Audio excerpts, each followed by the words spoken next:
Olá, pessoal, sejam muito bem-vindos. Eu sou o João Augusto, estou aqui novamente para a gente falar um pouco mais sobre educação financeira, tá? Então, o que que a gente vai ver hoje? A gente vai ver o seguinte, né?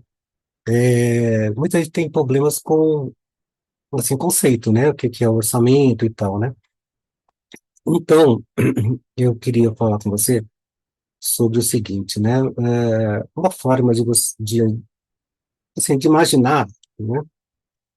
Como seria um orçamento, né? Por que fazer o orçamento? Para que ele serve? É pensar como se fosse uma empresa, né? Então você tem lá, você tem uma empresa, ela começa um mês, fecha lá o balanço do mês, digamos assim, e aí ela tem lá que pagar funcionários, ela tem que pagar fornecedores, pagar aí as despesas de água, luz, telefone, internet, enfim, várias coisas assim, né? Da mesma forma que a gente, tá certo? E ela tem uma coisa, né? Na empresa fica fácil de ver isso, que ela tem, por exemplo, é, ela faz a venda. Ela faz a venda, tá? Ela faz uma venda e a pessoa passa no cartão ou a pessoa passa, digamos, se for para outra empresa, faz uma duplicata ou coisa assim, e aí tem lá 30 dias para pagar no mínimo, né? Geralmente são 30 dias ou mais. Então, é como se fosse a gente esperando o nosso salário, tá certo? Porque o que que a gente faz? A gente vai lá, vende o nosso trabalho, né? A gente vende isso, né? A gente vende o que a gente sabe fazer melhor, né? Então, só que a gente trabalha e espera 30 dias para receber, tá certo? É quase a mesma coisa da empresa, ela vende, né? E espera 30 dias para receber, tá ok? Então, a empresa, ela tem um negócio chamado fluxo de caixa, onde ela monitora, né? Aonde que está indo o dinheiro dela, né?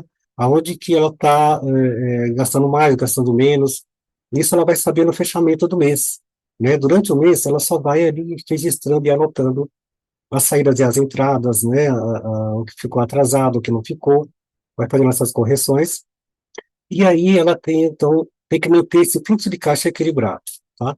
No caso da gente, que é pessoa física, também precisa ter esse fluxo de caixa equilibrado, né? Sabe, o que entra, o que sai, no final tem que ser a contabilidade zero a zero, né? É, geralmente, se der positivo, ótimo, né? Se der positivo, ótimo.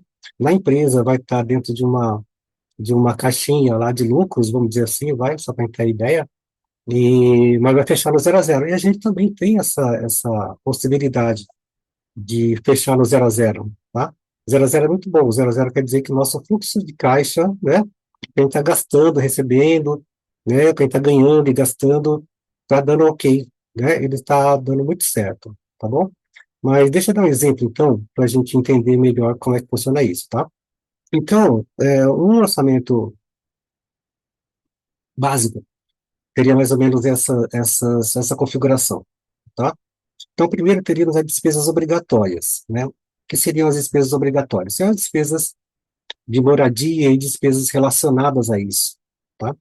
Então, sei lá, aluguel, prestação de financiamento, supermercado, né? Supermercado, tudo que é gasto dentro da casa, para manutenção da casa, que precisa ter na casa em alguma quantidade, né? Tudo isso é despesas obrigatórias, tá? Seria assim, o que precisa para essa empresa funcionar, tá? Então seria mais ou menos isso. No caso aqui, peguei uma pessoa que ganha R$ 6.000, tá? Ela ganha R$ 6.000 e ela tem lá despesas, moradia e despesas relacionadas, ela tem R$ 3.000, né?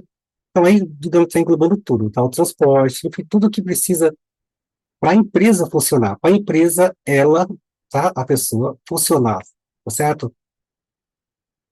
Fica mais fácil a gente entender assim, porque se não te falar, poxa vida, mas será que o Uber é despesa, o Uber é despesa minha ou é uma despesa da casa, ou é despesa, né? Então fica essa dúvida. Então, se você pensar como empresa, então assim, sim, o Uber é uma despesa que é da empresa, certo? Se ela é necessário todo dia ou por períodos já fixados, então ele está na despesa obrigatória. Todo mês tem que ter aquela despesa, tá? Então, aqui no caso, a pessoa teve R$ 3.000 de despesas obrigatórias, tá? No segundo momento, né, tem aqui no orçamento dessa pessoa a despesa de estilo de vida, que eu considero assim, eu chamo até assim, despesa de vida ou despesa de estilo de vida. Por que que é isso? É porque é o que mantém a sua cara, né? A sua forma de fazer as coisas, a sua forma de viver, tá? Então, no caso dessa pessoa aqui especificamente, ela tem, então, gasta com academia, essa pessoa gasta também com lazer, né? Gasta com saúde, né? Plano de saúde, eventualmente, gasta com vestuário, né? E outras coisas, R$ 350, tá? Então, ela tem aqui um total parcial, juntando as despesas obrigatórias com as despesas de estilo de vida, R$ 4.500 mensais, tá? Aí vem a terceira, ponto 3, que são o quê? Que são as despesas essenciais, né? Eu também falo que são despesas de garantias, tá? Alguns falam que é despesa de segurança. E o que são essas despesas essenciais? Ou despesas de investimentos, despesas de garantias, enfim, reservas e tudo mais, né? Tudo isso entra aqui. Então, assim, essas despesas são aqui. Eventualmente, no caso dessa pessoa, ela gasta R$ 150 com seguros, né?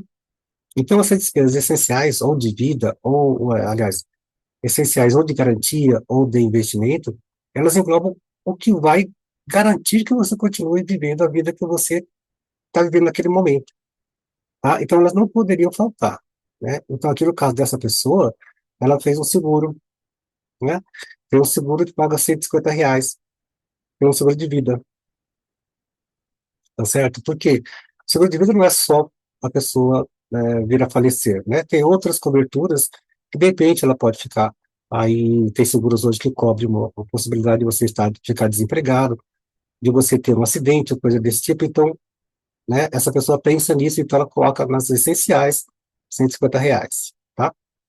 Investimentos para futuro, né? Ela coloca R$ 1.350. Tá muito bom esse orçamento, né? Porque, na verdade, ela está fazendo um garantido do que ela vive hoje e está também pensando no que ela vai fazer no futuro, né? Então, nesses investimentos aqui de 1.350, pode estar aqui uma compra de um automóvel, pode estar a compra de uma casa, né? Uma casa para poder sair do aluguel, ou coisa do tipo, e ela está fechando o orçamento dela em R$ 6.000, perfeito? Então, assim, da mesma forma que a empresa fecha zero a zero, ela também fechou. Ela recebeu R$ 6.000, tá? E gastou R$ 6.000 de forma produtiva para ela, tá certo?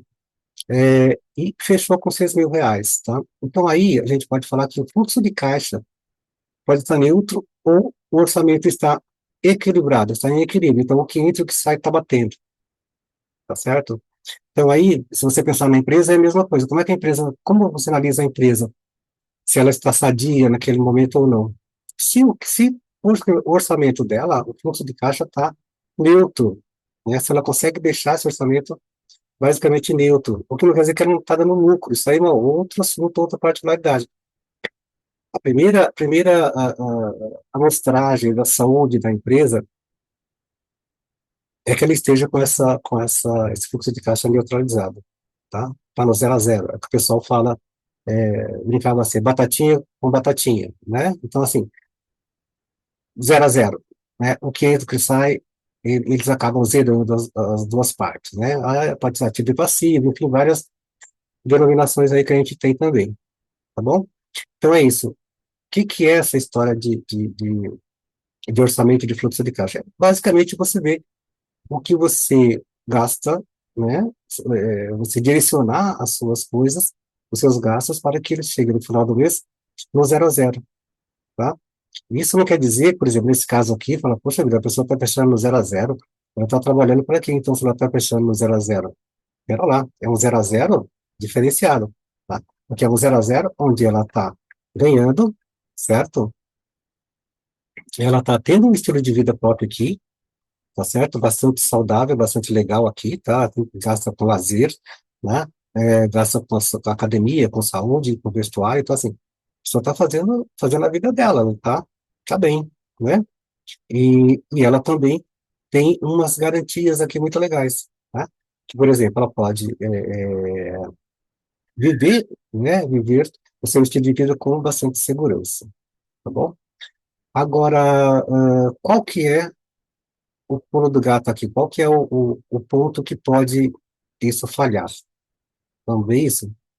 Então, vamos lá. O ponto que aquele orçamento que a gente acabou de ver, ele pode falhar, é no seguinte, movimento que acontece, né? Então, a pessoa está lá com o orçamento equilibrado. Aí, ela chega e vê uma situação onde tem lá um bem, alguma coisa, ou pode ser uma experiência também, tá? Pode ser uma viagem e tal, né? Não precisa ser especificamente uma coisa bem materializada, né? E custa lá R$ 200, né? Enfim, estou chutando um valor. Digamos que se fosse R$ 200. A pessoa vai e fala assim, poxa vida, meu orçamento já está aqui fechado, né? Eu já gastei esse mês tudo que eu tinha para lazer, tudo que eu tinha para dentro do meu estilo de vida e tal, e surgiu essa outra coisa de R$ 200, e eu não queria deixar porque eu não quero perder, não sei o que e tal. Então a pessoa vai e compra com aqueles R$ 200, tá? Gasta os R$ 200. Da onde que tira? Do cartão ou do cheque especial, geralmente, né? Geralmente. Muito bem, vai ficar faltando. Vai desequilibrar vai desequilibrar o orçamento equilibrado que ela tem, tá? O fluxo de caixa equilibrado. Se a pessoa já tem uma experiência de fazer orçamento, e aí que vem a importância disso, ela vai olhar esse orçamento novamente e vai falar, poxa vida, no caso que você agora há pouco, a pessoa tinha lá R$ 500 em lazer, por exemplo. Estou falando que tem que ser desse ponto, tá? R$ 500 em lazer. Ela pode pensar, poxa vida, eu preciso aproveitar, poxa vida, eu quero aproveitar essa oportunidade para gastar esses R$ 200 com algo que eu queria, e então eu vou tirar do lazer, né? Tá. Então, beleza. Então, ela tira do lazer, ok? Então, ela deixa de ter o lazer aquele mês, tá? Naquele mês, o lazer dela era 500, vai passar a ser só 300, tá? Então, ela não ficou zerada de lazer, certo? Ou zerado, e conseguiu comprar aquele bem. Então, assim, a pessoa está administrando o seu fluxo de caixa, né? O contrário disso seria o seguinte, a pessoa pegar e falar assim, não, eu vou gastar, eu vou comprar uma coisa de R$ 1.000, né? E vou colocar, então, em 5 prestações de 200, né? Ok. Aí fala, vai tirar da onde? Vai tirar, digamos que ela vai tirar novamente do lazer, tá? Então, ela está tirando lá, está ficando 5 meses sem aquele lazer que, para ela, é fundamental também. Senão não estava na despesa dela como estilo de vida. Aí começa um problema, né? Quando você tira muita coisa do seu estilo de vida, você acaba sofrendo com isso, tá? E você sofrendo com isso, você acaba perdendo um pouco a noção das coisas, né? Então, que você fala, poxa vida, né? Vou pegar de novo esse exemplo, tá? Você é cansativo nisso. Então, a pessoa gastou lá, reduziu o seu lazer a R$ 300. Só que daí começa a aparecer outras coisas, né? Ah, de repente tem um festival musical, vai ser, se fosse o caso, um festival musical na cidade, como tem aqui em São Paulo, né? E aí custa lá R$ 600 a entrada. E a pessoa queria ir, não se planejou antes, por qualquer motivo ela não tinha as informações sobre esse evento, e aí ela vai falar, poxa vida, mas eu já contei R$ 300 no meu lazer, ai, cara, putz, e agora? Mas eu queria tanto ir. Aí vai e gasta mais, digamos, mais R$ 600, né? Aí pronto, né? Aí já estourou a cota de lazer, né? Que ela tinha 300, então ela estourou e ficou devendo 500 para ela mesma, né? Esse conceito de dever para si mesma é muito bom, tá? Ficou devendo 500 para ela mesma e devendo 500 também para onde ela tirou, que eventualmente pode ser o cartão de crédito ou o cheque especial, tá? Muito bem. Como é que vai fazer agora para esse equilíbrio retornar? No caso específico, a pessoa tem investimentos, certo? Né? Nós vamos lá que ela tem R$ 1.350 de investimentos, tá? Ela vai em cima do investimento, né? Ela fica pagando as parcelas do que ela fez, né? Acima do seu fluxo, tá? Bom, então ela já estava incomodada com a questão de ter que reduzir o lazer lá atrás um pouquinho, né? Estourou porque surgiu essa oportunidade e agora está mexendo nos investimentos, na segurança que ela tem do estilo de vida dela, tá? Vai gerar mais uma dívida que ela tira do investimento e aí ela vai cada vez tirando mais, né? Então chega uma hora que esse orçamento ou esse fluxo de caixa ele fica altamente desequilibrado ao seu desfavor, né? Ao desfavor dessa pessoa que estava antes equilibrada, tá? Então, gente, assim, o endividamento quando começa não para. Sabe por quê? Porque as coisas acontecem, né? As coisas acontecem de uma forma muito sem controle na nossa vida. Muita coisa não é controlada, né? Uma eventualidade, uma doença, um acidente, uma oportunidade, tá certo? Antecipada, né? Enfim, muitas coisas advêm assim de forma muito repentina, tá? Então, assim, qual que é o cuidado nisso, né? Por isso que a gente insiste, faz esse orçamento, vê esse fluxo de caixa, como é que ele está se comportando, porque é ele que vai te salvar, ele vai manter o seu estilo de vida, entendeu? Seja ele qual for, né? Seja ele qual for. Se você for uma pessoa que gosta muito de diversão, é uma pessoa vivaz, uma pessoa que, tipo, enfim, ele vai garantir isso para você. Se você não é, você é uma pessoa de estudos, e você é uma pessoa que, enfim, busca aperfeiçoamento na profissão, busca ir congressos, cara, isso custa dinheiro também. Então, assim, esse é o estilo. Então, para manter isso, você precisa ter o seu fluxo de caixa equilibrado, como se fosse uma empresa mesmo, tá? Assim, se não tivesse fluxo totalmente equilibrado, a empresa quebra, se não tivesse fluxo equilibrado, tá bom? Então, essa é a ideia. E o cheque especial, o cartão, disparadamente, são os que desequilibram o, o, o fluxo de caixa, né? E o orçamento. Tá legal? Então é isso, gente. Vamos pensar um pouquinho assim. Eu sou uma empresa e eu não posso quebrar, tá? Eu sou uma empresa que tem que dar certo. Eu sou uma empresa que ela dá certo se eu colocar as coisas, se eu fizer a minha contabilidade, né? Se eu fizer as minhas anotações e colocar os limites nesse fluxo de caixa. Então não cabe, que daí você consegue enxergar. Tá, se eu estou com fluxo positivo, eu tenho que preservar esse fluxo positivo. Não cabe eu fazer uma prestação de 30 meses, se não for uma coisa realmente muito, mas muito extraordinária mesmo, né? E é muito imprescindível de que você tenha, que você venha fazer, no caso, uma despesa de saúde, ou uma coisa assim, né? Então, não cabe, é valioso você manter esse fluxo de caixa, esse orçamento legal, entendeu? E só consegue perceber esse valor, tá? Quem consegue equilibrar, tá? Isso a gente vê na experiência aqui.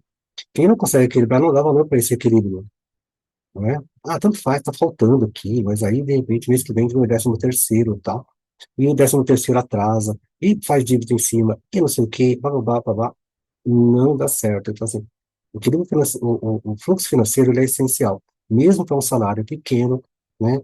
O que que salário pequeno demanda? Despesas pequenas também, tá certo? Cabendo dentro desse fluxo de caixa, dentro desse orçamento, beleza?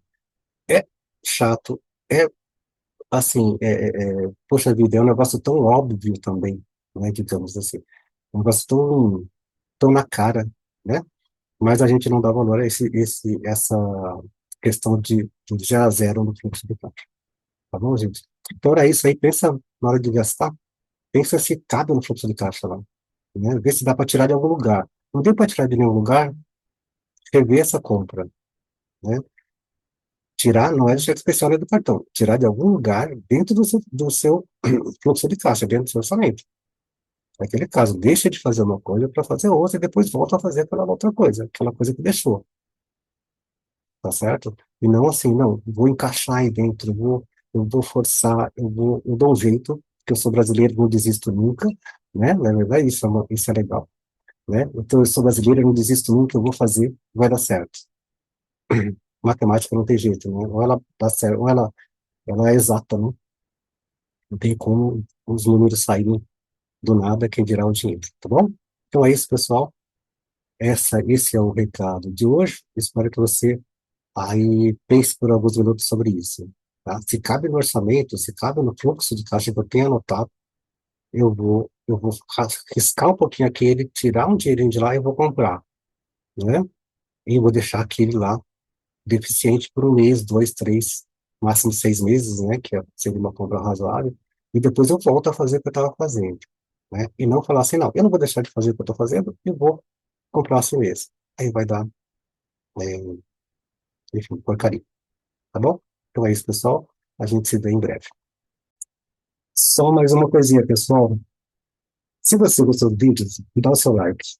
Dá o seu like, entra pro canal, se inscreve, ativa o sininho, compartilha o vídeo com os amigos. Tá bom? Abraço.